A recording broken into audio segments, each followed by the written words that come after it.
we was created the same way every other animal was created. We was created to live. We have moral compasses within us, whether the Creator gave that to us, whether an energy, whatever higher being is. We was created to be good and bad and live our lives. If we find a book that talks about things and contradicts and brings errors within it, then you can say it's got corrupted or it's not from God.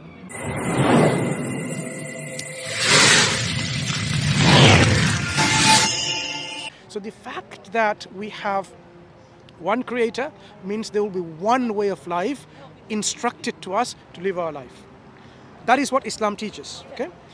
So why do we have so many religions conflicting and saying different things? Some of them even having this belief like, wipe them out from this planet Earth because they are this and what, right? Yeah, this is the issues that We say Islamically, I understand, we say Islamically, our Creator revealed the guidance, the same consistent guidance, to be applied by the people through prophets and messengers. Yeah. But what happened is, as time went, people corrupted these messages. Yes. They failed to keep it pristine, clear, and preserve it. They failed to preserve it. And because of this, the message got corrupted, diluted, embellished, and so on and so forth.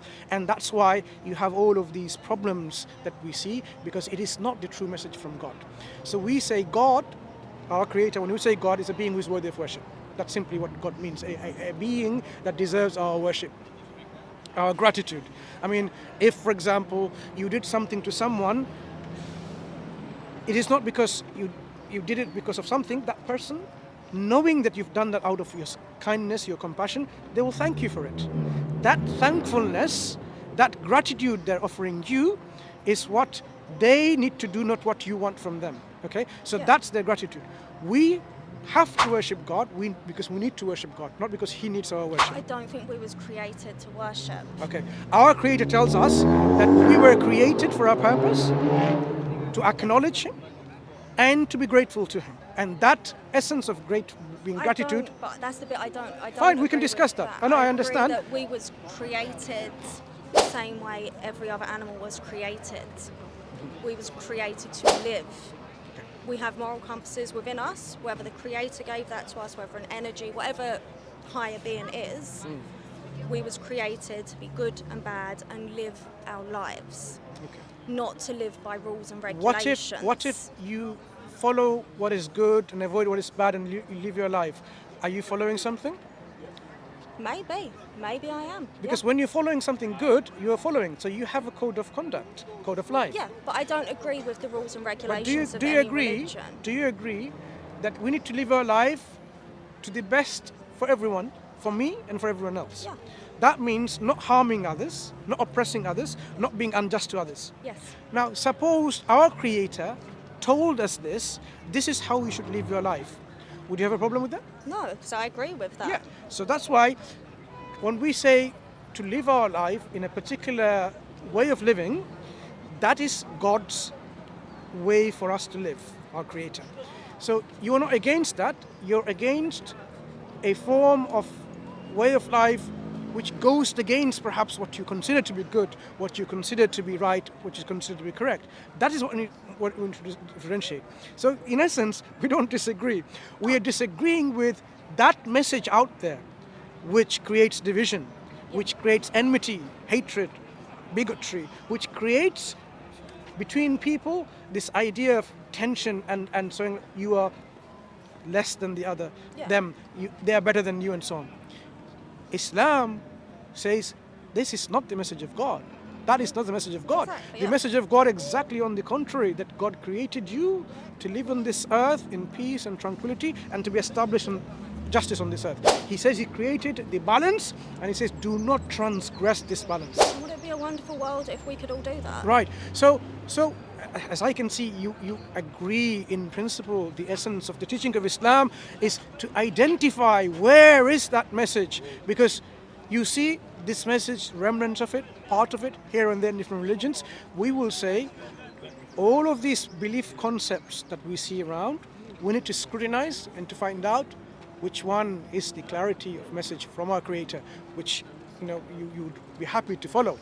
That is the role of the mind here, that we need to filter out the things, the religions, the ideologies, the belief system, and find out the one which is the one that I will, with my heart and mind, accept because I know it's the truth. So we need to have, firstly, number one, which you have already, the curiosity to know, to find out, love for the truth. Even if it was found in particular, say in Islam, for example, you would not make it into an obstacle. You will say, that doesn't bother me, just because the message came in Arabic, because it's the truth. Yeah. So our love for the truth should be prime here, and we need to have some methods to employ so that we don't fall into the error of feeling to reaching to the conclusion by our gut feeling or emotions.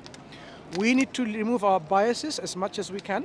Everyone is biased. I am biased, you are biased. We might not even express that, but we are biased. It's very difficult to remove those biases. In science, we try to eliminate bias as much as possible. Okay? We try to be impartial as much as possible. So we should have a methodology in which we will remove our biases and say, okay, I may be vegetarian, but that doesn't stop me from accepting if a religion, God says, I have made you food from... Sorry, can you mind come inside, please? There's a block in the way. Come, it's okay. Are you okay? Yeah, it's okay. That's fine. Like, I may be vegetarian, but if God created, other forms of creation which are living, like not plants only, and He says you can eat of them, which are pure and good for you, that shouldn't stop me from accepting this message because I'm a vegetarian, because that will be my bias coming into play.